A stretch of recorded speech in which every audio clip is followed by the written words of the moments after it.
weekly to our curriculum. Wednesdays, they get the largest amount of the SEL curriculum, but every day we try to remind them, what are we working on? Here's a quote that relates to the habit of the month.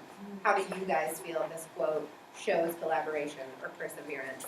And we're going through each habit as the year progresses. Anything else about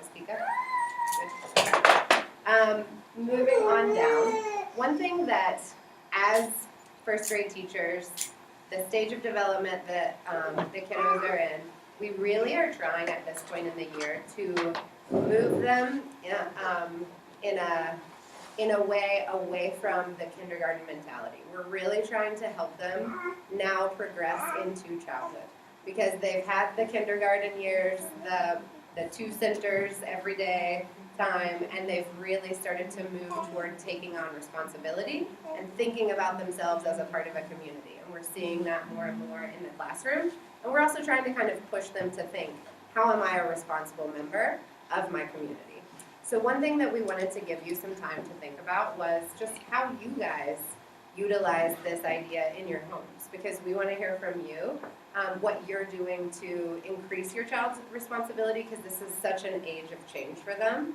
You know, they're not kindergartners anymore. You're seeing them kind of struggle through this phase of changing into an academic student who has more pressure and more things they need to do responsibly every night. What do you do at home? Do you have chores for them? Do you have certain routines that they have to show you they can follow? So we'd like you to take 3 minutes maybe to turn and talk. We have one thing that could help on the table, just engage in more conversation. We pulled this from a website called Focus on the Family, and it's just recommended age-appropriate responsibilities that you can use to discuss. So there's age 4 and 5, so that's kind of the phase they're coming out of. Ages 6 and 7. What this site says they should be able to do. And then the back is kind of upper elementary, 6 to 11. So if you see anything on here that you do at home and you want to share with other parents, this is how I help my child be a responsible member of my family, we'd love to hear from you. So feel free to use this as a resource, but feel free to talk for 3 minutes and just share ideas. So we're going to move forward, but I just wanted to give a tiny caveat.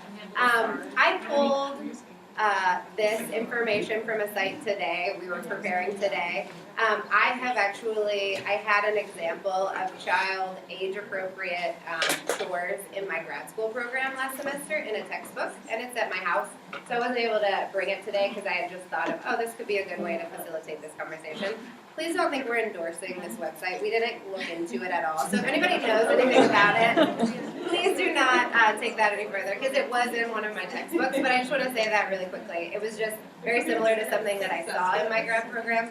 I have no idea what they condone, so just putting that out there really fast before we move on. So the last thing that I wanted to do in the social emotional section was something that seemed like everybody really enjoyed last time, which was the 4 of us got together this afternoon and had some stars and stares for each class group based on Aspika.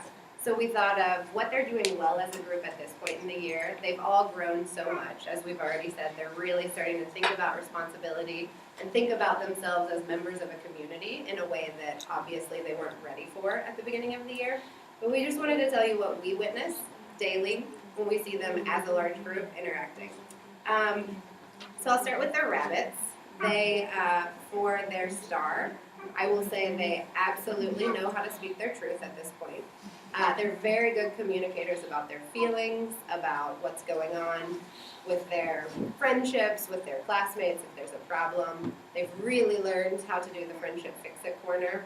They can almost do it by themselves now. We just send them there. So that's something we've seen they've really made improvements on. Their stare is kind of, we decided to go with 2 things that kind of intertwine, and that is collaboration as a larger group and inquiry. We find that sometimes they get very self-focused, and this is probably part of the reason they have to speak their truth often, because they might not be noticing their classmates when they're getting into an issue until it's already too big of a problem to keep small. And we feel like sometimes they don't stop and think, how could another person be feeling, and how can I stop and make that positive choice?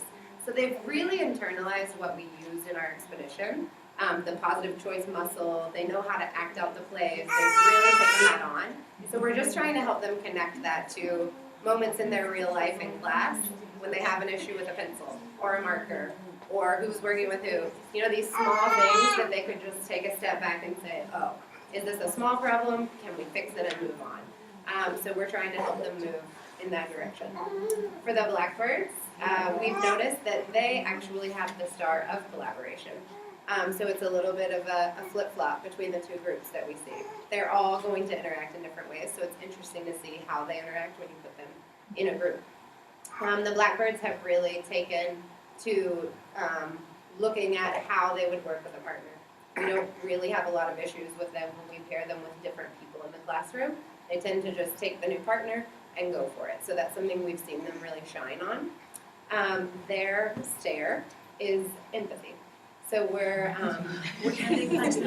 kind of thinking, they seem to be pretty laid back as a group about like, hey, okay, I'll work with you, we can get this project done. But sometimes they get really into what they know, and they want to show it, and they get excited to say, well, I knew it, so that means it's easy. And so we're really working with them to try to help them think, okay, if it's easy for you, how do you become a teacher? How do you become a coach? What's the way to spin that into a positive? And we're really kind of experimenting with that at this point. Thank you. We're experimenting with letting them coach. We've even started pulling them in math to start the lesson. We do these rapid fluency activities. So some of them have taken on the role of, today you're the coach. We're going to tell you how to coach the team. See what you can do. If it feels easy to you, let's see if you can really take it to the next level. And that's like super metacognitive, and we know that they don't need to be teaching right now, but we're just seeing if they can really see themselves in a different role instead of just see themselves as, oops, that's easy, I need to check out. So it's